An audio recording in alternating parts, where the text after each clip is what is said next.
Hello everyone, आप सभी का द पीएससी प्रिपरेशन पे स्वागत है। आज हम 3 नवंबर 2025 से बनने वाली सभी करंट अफेयर को कवर करेंगे। उससे पहले हम लास्ट क्लास का रिवीजन कर लेते हैं। लास्ट क्लास में हमने पढ़ा था एडीएमएम प्लस का सम्मेलन किस स्थान पर आयोजित किया गया है?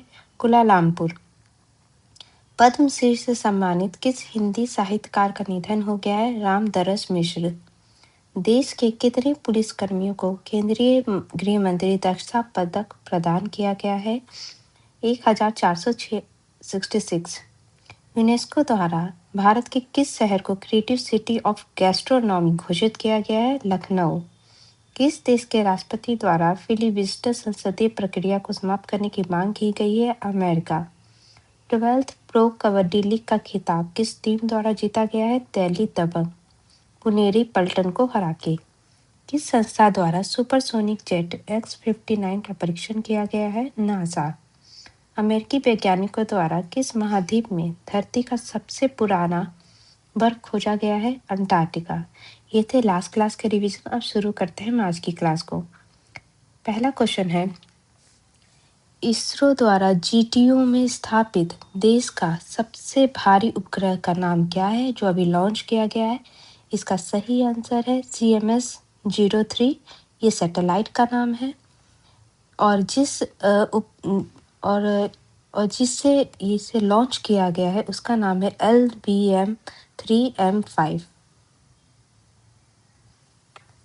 इसरो ने देश के सबसे भारी संचार उपग्रह CMS-03 को आंध्र प्रदेश के श्रीहरिकोटा स्थित सतीश धवन अंतरिक्ष केंद्र से प्रक्षेपित करने के लिए पूरी तैयारी की है और इसका जो वजन है और 4410 किलोग्राम वजन वाला यह उपग्रह भारतीय धरती से परीक्षित होने वाला जियोसिंक्रोनस GTO का फुल फॉर्म है जियोसिंक्रोनस ट्रांसफर ऑर्बिट में स्थापित होने वाला अब तक का सबसे भारी संचार उपग्रह होगा। ये उपग्रह देश के सबसे शक्तिशाली जो रॉकेट है लॉन्च व्हीकल जो है जिसका नाम है मार्क 3M5 जिसको LBM-3M5 भी कहते हैं उससे इसे प्रक्षेपित किया जाएगा। और इसका CMS-03 का काम क्या होगा? ये भारतीय भूविभाग सहित एक विस्तृत समुद्र क्षेत्र में सेवाएं प्रदान करेगा, नौसेना के लिए कनेक्टिविटी बढ़ाएगा और जो दूर क्षेत्र होते हैं जहाँ पे डिजिटल पहुंच अभी नहीं है उसमें सुधार करने का कोशिश करेगा। अगर हम जो सैटेलाइट की बात करें CMS-03 की बात करें तो उसकी जो विशेषताएं वो इस तरीके के हैं। इसे GSAT-7R को ही CMS-03 भी कहा जाता है। इसे GSAT-7R भी नाम दिया गया है और 2013 में GSAT-7 लॉन्च किया गया था। उसके बाद GSAT-7R ने उसकी जगह ले ली थी। इसका जो वजन है 4410 किलो का है और वो स्वदेशी तकनीक से विकसित किया गया है। और जो रॉकेट से जिससे लॉन्च किया जाएगा जिसका नाम है LBM-3M5 रॉकेट है जो 4000 किलोग्राम वजन ले जाने वाला पेलोड है और 8000 किलोग्राम वजन वाले लो अर्थ ऑर्बिट पेलोड ले जाने में भी सक्षम है। इसका जो लास्ट टाइम जब यूज़ किया गया था LBM-3M5 का यूज़ जो है ये लास्ट टाइम 2023 में चंद्रयान मिशन के लिए यूज़ किया गया था जब दक्षिण ध्रुव पे ये चंद्रयान 3 के समय दक्षिण ध्रुव पे भारत द्वारा पहली बार जब अपना सफल लैंडिंग की गई थी तो उसमें इसका यूज़ किया गया था। अब तक का जो इंडिया इसरो के द्वारा सबसे भारी उपग्रह जो है वो 2018 में फ्रेंच गुयाना से लॉन्च किया गया था जिसका नाम GSAT-11 था और ये अब तक का जो GSAT-11 है वो इसरो का अब तक का बनाया सबसे भारी उपग्रह था जिसका वजन जो था 5854 किलोग्राम था। नेक्स्ट क्वेश्चन है, किस देश द्वारा विश्व AI सहयोग संगठन बनाने का प्रस्ताव दिया गया है? जैसे बहुत सारे संगठन हैं, आसियान है, ब्रिक्स है, इसी तरह अभी भी जो वर्ल्ड AI सहयोग संगठन बनाने का प्रस्ताव दिया गया है ये है चाइना के द्वारा ये प्रस्ताव दिया गया है। अभी जो है 32nd APEC जो सम्मेलन हो रहा है वो कोरिया में हो रहा है। उसी के समापन पे जो चीन के जो राष्ट्रपति हैं शी जिनपिंग ने विश्व आर्टिफिशियल इंटेलिजेंस सहयोग संगठन की स्थापना का प्रस्ताव रखा है और उन्होंने कहा है कि मानवता के कल्याण के लिए और स्वास्थ्य व व्यवस्थित विकास को प्रोत्साहित करने के लिए लाभदायक, सुरक्षित और एक समान दिशा निर्धारित की जा सकती है इस टाइप के संगठन का। और इसी अवसर पे जो राष्ट्रपति हैं चीन के शी जिनपिंग द्वारा घोषणा की गई है कि अपेक का अगला जो सम्मेलन होगा वो चाइना में ही होगा, ठीक है। और जिसमें जो है 21 एशियाई देश और प्रशांत परिधीय देशों के नेता शामिल होंगे। APEC Asia Pacific economic corporation, इसकी जो मेंबर कंट्री है 21 मेंबर कंट्री है जिनके नाम इस तरीके हैं: Australia, Brunei, Canada, Indonesia, Japan, south Korea, Malaysia, New Zealand, Philippines, Singapore, Thailand, US, Taiwan, Hong Kong, China, Mexico, पापा न्यू गिनी, चिली, पेरू, रसिया, वियतनाम। इसमें इंडिया जो है अपेक का मेंबर नहीं है। नेक्स्ट क्वेश्चन है, नीदरलैंड के सबसे युवा प्रधानमंत्री कौन बने हैं? इसका सही आंसर है जॉब जेटन। अभी तक जो है नीदरलैंड के प्रधानमंत्री डिक स्कॉफ है, उनकी जगह अब रॉब जेटन होंगे जो सबसे युवा प्रधानमंत्री होंगे नीदरलैंड के। D66 के नेता रॉब जेटन को नीदरलैंड के सबसे युवा प्रधानमंत्री बनने की स्थिति में ला दिया गया है और अभी जो कार्यवाहक प्रधानमंत्री डिक स्कोफ नई सरकार के गठन तक पद पर बने रहेंगे। नीदरलैंड की लोकेशन देखें तो ये यूरोप के अंदर आता है। यहाँ पे ये नीदरलैंड की लोकेशन है जिसकी सीमा नॉर्थ सी से लगती है और यहाँ पे ही बाल्टिक सी है और यहाँ पे जो है यूके की लोकेशन है। यूके और जो फ्रांस है वो इंग्लिश चैनल के माध्यम से अलग होता है। नेक्स्ट क्वेश्चन है, सामिया सुलू हसन किस देश की पहली महिला राष्ट्रपति बनी है? इसका सही आंसर है तंजानिया।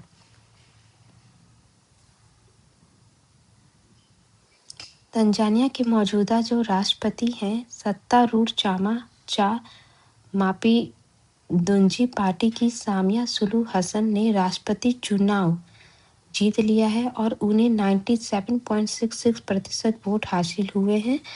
और हसन जो है सामिया सुलू हसन है ये तंजानिया देश की पहली निर्वाचित महिला राष्ट्रपति बन गई है और इससे पहले वो 2015 और 21 में उपराष्ट्रपति के रूप में भी कार्य कर चुकी है। और हालांकि जब तंजानिया के जो राष्ट्रपति जॉन मैगुफुली की जब मृत्यु हुई थी तो उस समय भी 2021 में पहली बार राष्ट्रपति पद संभाली थी। उनकी मृत्यु होने पर उन्होंने ये पद संभाला था, लेकिन अभी हाल ही में पहली निर्वाचित महिला ये बन गई हैं। तंजानिया की लोकेशन देखें तो हम तंजानिया अफ्रीका महाद्वीप में यहाँ पे आता है जिसकी जो सीमा है इंडियन ओशन से लगती है। यहाँ पे आपको लेक विक्टोरिया की लोकेशन देख रहे होंगे। लेक विक्टोरिया है ये यहाँ से आपको जो वाइट नील रिवर है वो निकलती है। एक स्टैटिक क्वेश्चन ये है आता है कि वाइट नील जो लेक विक्टोरिया है यहाँ जो वाइट नील का उद्गम स्थल है उससे कितने देश की सीमा लगती है? वो उसमें 3 देश की सीमा लगती है, तंजानिया, केनिया और युगांडा की।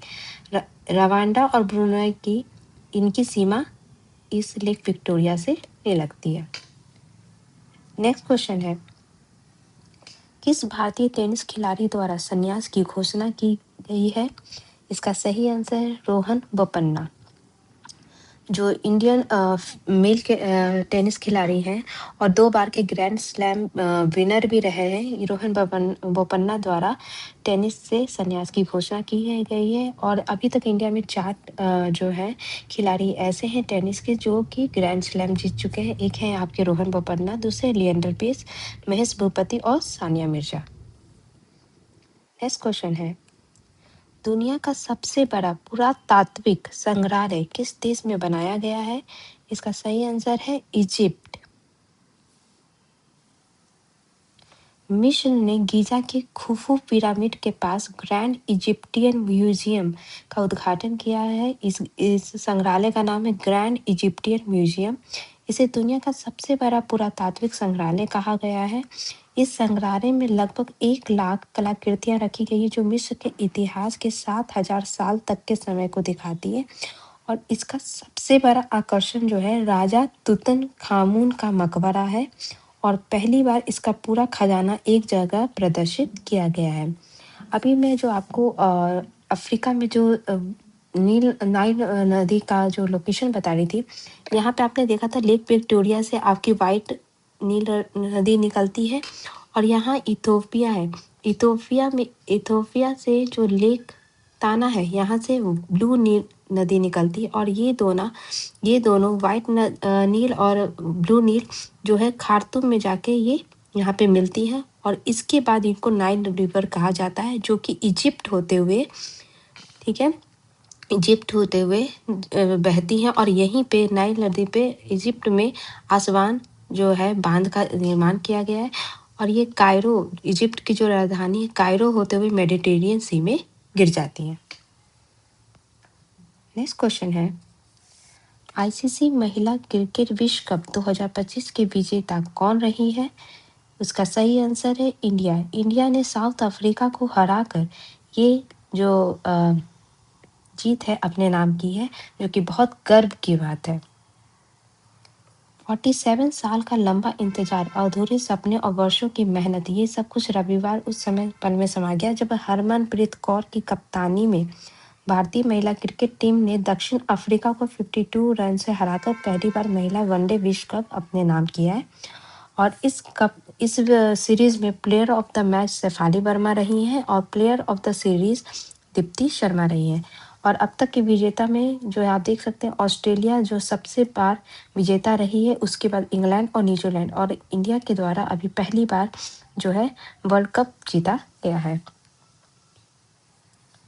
किसके द्वारा पहले इमर्जिंग, फर्स्ट टाइम ये इवेंट हो रहा है इसलिए इम्पोर्टेंट है, पहले emerging science technology and innovation conclave 2025 का उद्घाटन किया गया? इसका सही आंसर है नरेंद्र मोदी जी द्वारा ये पहला उद्घाटन किया गया। और कहाँ किया गया है? दिल्ली में किया गया है। प्रधानमंत्री नरेंद्र मोदी जो द्वारा पहले emerging science and technology innovation conclave 2025 का उद्घाटन किया है और अनुसंधान एवं विकास में निजी क्षेत्र के निवेश को बढ़ावा देने के लिए 1,00,000 करोड़ रुपए के फंड की भी शुरुआत की गई है। और इस सम्मेलन से विज्ञान एवं प्रौद्योगिकी क्षेत्र में सरकार का एक प्रमुख आयोजन बताया जा रहा है जिसे प्रत्येक वर्ष अब आयोजित किया जाएगा। नेक्स्ट क्वेश्चन है, संयुक्त सैन्य अभ्यास पूर्वी प्रचंड प्रहार, इसका नाम है पूर्वी प्रचंड प्रहार, जो तीनों सेनाओं के द्वारा अभी किस राज्य में होने जा रहा है? इसका सही आंसर है Arunachal Pradesh. The north east country है, यहाँ पे आप लोकेशन देख सकते हैं। यहाँ पे अरुणाचल प्रदेश में इसका जो है ये अभ्यास किया जाएगा तीनों सेनाओं द्वारा। अरुणाचल प्रदेश में मेचुका की दुर्गम पहाड़ियों में इस महीने भारतीय सशस्त्र बलों का संयुक्त सैन्य अभ्यास है पूर्वी प्रचंड प्रहार आयोजित किया जाएगा। और अभ्यास के दौरान थल सेना, वायुसेना, नौसेना जो है संयुक्त युद्ध कौशल, तकनीक, दक्षता और भविष्य की चुनौतियों से निपटने की तैयारी को परखेंगी। और अभी हमने पढ़ा था अभी 2 दिन पहले ही भारतीय सेना सशस्त्र सेना द्वारा मतलब तीनों सेनाओं द्वारा मिलकर त्रिशूल अभ्यास किया जा रहा है जैसलमेर राजस्थान में जो पाकिस्तान बॉर्डर के पास है। डिफेंस से रिलेटेड क्वेश्चन पढ़े तो भारतीय सेना द्वारा हैफा दिवस कब मनाया गया? 23 सितंबर को। किस संगठन द्वारा नया कमांड सेंटर निर्णय सहायता प्रणाली शुरू की गई है? Border security force. नौसेना में शामिल किया गया दूसरा anti submarine warfare shallow watercraft है एंद्रोथ। डिजिटल प्रिंट कॉम्बैट यूनिफॉर्म का design national institute of fashion technology द्वारा किया जाएगा। डिफेंस द्वारा पहला यूनिकॉर्न स्थापित किया जाएगा, ऐसी घोषणा की गई है। और भारतीय सेना प्रमुख द्वारा मोहन लाल को जो अभिनेता और लेफ्टिनेंट कर्नल है उनको सम्मानित किया गया है। और DRDO द्वारा IRAS को विकसित किया गया है। और भारतीय सेना में सक्षम नाम का modular command and control system को शामिल किया गया है। भावना चौधरी जो बॉर्डर सिक्योरिटी फोर्स की पहली अर्धसैनिक बल के एयर विंग की पहली महिला फ्लाइट इंजीनियर बनी है। अस्त्र मार्क 2 का निर्माण DRDO द्वारा किया गया है। केंद्र सरकार द्वारा सिग 716I नाइट साइट के राइफल को मंजूरी दी गई है। मिग-21 की जो जगह लिया है तेजस MK-1A, इसकी जो पहली उड़ान वो नासिक से की गई है। और हाल ही में सेना के द्वारा हल्के टैंक जिसका नाम है नाग MK-2 के परीक्षण किया गया है। नेक्स्ट क्वेश्चन है, हाल ही में भारत शहद निर्यातक में कौन सा स्थान प्राप्त हुआ है विश्व भर में, पूरे वर्ल्ड में? इसका सही आंसर है सेकंड नंबर पे इंडिया की लोकेशन है, तो फर्स्ट पे जो है चाइना है। वित्त वर्ष 2023-24 में करीब 1.07 लाख टन प्राकृतिक शहद का निर्यात कर भारत दुनिया में दूसरा सबसे बड़ा शहद निर्यातक बन गया है। और 2020 में अगर बात करें तो भारत जो है शहद निर्यातक में 9वें स्थान पे था। और अभी जो है 2020 से और 2023-24 में आप देख सकते हैं काफ़ी भारी मात्रा में उछाल हुआ है एक्सपोर्ट इन हनी। नेक्स्ट क्वेश्चन है, प्रलयकारी ड्रोन से लैस परमाणु पनडुब्बी खबरोस्क का परीक्षण किस देश द्वारा किया गया है? इसका सही आंसर है रशिया। खबरोस्क जो है ये जो ड्रोन से लैस जो पनडुब्बी है इसका परीक्षण किया गया है। इसकी खूबियाँ ये है कि खबरोस्क पनडुब्बी को Rubin central design bureau of marine engineering ने डिज़ाइन किया गया है और ये नौसेना के मिशन को पूरा करने में सक्षम है। आधुनिक हथियारों और रोबोटिक उपकरण से लैस है ये पनडुब्बी और ये समुद्री सीमाओं की सुरक्षा सुनिश्चित करने के लिए बनाया गया है। और रूस के द्वारा पिछले सप्ताह ही पोसाइडन नाम का एक जो है अंडर वाटर ड्रोन का भी परीक्षण किया गया था जो कि परमाणु ऊर्जा से ही चलती है और इसमें तेज टारपीडो की गति से भी काम करने वाला पनडुब्बी है पोसाइडन। ये पानी के भीतर 10,000 किलोमीटर की दूरी तय कर दुश्मनों के युद्धपोत और पनडुब्बियों के लिए ये बहुत बड़ा काल बन सकता है और इसे ट्रैक करना पानी के अंदर ट्रैक कर पाना ये मुश्किल है। तो पानी के अंदर जो है न्यूक्लियर एनर्जी से चलने वाला जो ये ड्रोन है और ये जो आपका खबरोस्क है ये पनडुब्बी है, आपको सबमरीन है। अगर हम रशिया की लोकेशन देखें तो रशिया की लोकेशन जो है रशिया जो है कुछ हिस्सा इसका यूरोप में भी आता है और कुछ हिस्सा एशिया में भी आता है। जो हिस्सा एशिया के अंदर आता है उसको साइबेरिया कहते हैं और जो रूस की राजधानी है मॉस्को ये यूरोप में आता है। और यूरोप की जो सबसे लंबी रिवर है यूबोल्गा नदी वो रशिया से ही होके गुजरती है और यहाँ पे बेरिंग स्ट्रेट की लोकेशन देखते हैं जिससे जो रशिया है अमेरिका से अलग होता है। और इसके अलावा रशिया की जो सीमा है यूक्रेन से लगती जिसमें जो अभी पिछले 2-3 सालों से इन दोनों के बीच जंग की स्थिति बनी हुई है और यहाँ पे आपकी कैस्पियन सी की लोकेशन है और यहाँ पे आपकी ब्लैक सी की लोकेशन है। नेक्स्ट क्वेश्चन है, हाल ही में पुरुष टेनिस रैंकिंग में पहला स्थान किस खिलाड़ी द्वारा प्राप्त किया गया है? इसका सही आंसर है जैनिक सिनर द्वारा। यहाँ पे जैनिक आएगा, जैनिक सिनर द्वारा। अब सेकंड नंबर पे कार्लोस अल्कराज आ गए। इटली के जैनिक सिनर ने रविवार को पेरिस मास्टर के फाइनल में फेलिक्स आगर अलियासिम को हराकर पुरुष टेनिस में नंबर 1 रैंकिंग हासिल कर ली है और 4 बार के ग्रैंड स्लैम विजेता सिनर ने 6 बार के मेजर चैंपियन कार्लोस अल्कराज को पीछे छोड़ते हुए शीर्ष स्थान प्राप्त किया है। अगर गेंद से रिलेटेड और भी दूसरा फैक्ट जो है ये फुटबॉल से रिलेटेड है। इसमें अभी कालियन एम्बापे के शानदार प्रदर्शन से रियल मैड्रिड ने स्पेनिश लीग ला लीगा में जो है वेलेसिया को हरा दिया और इस जीत में एम्बापे ने 2 गोल दागे हैं और इस मैच से एक दिन पहले ही एम्बापे को शीर्ष गोल स्कोरर रहने पर गोल्डन बूट अवार्ड दिया गया है। और क्रिकेट से रिलेटेड गेम्स के जो फैक्ट है वो ये है कि न्यूजीलैंड के जो पूर्व कप्तान थे केन विलियमसन ने वेस्ट इंडीज के विरुद्ध जो अभी मैच शुरू होने वाला था उससे पहले ही अंतर्राष्ट्रीय क्रिकेट से संन्यास लेने की घोषणा की है। ये थे आज के important current affair. Thank you so much.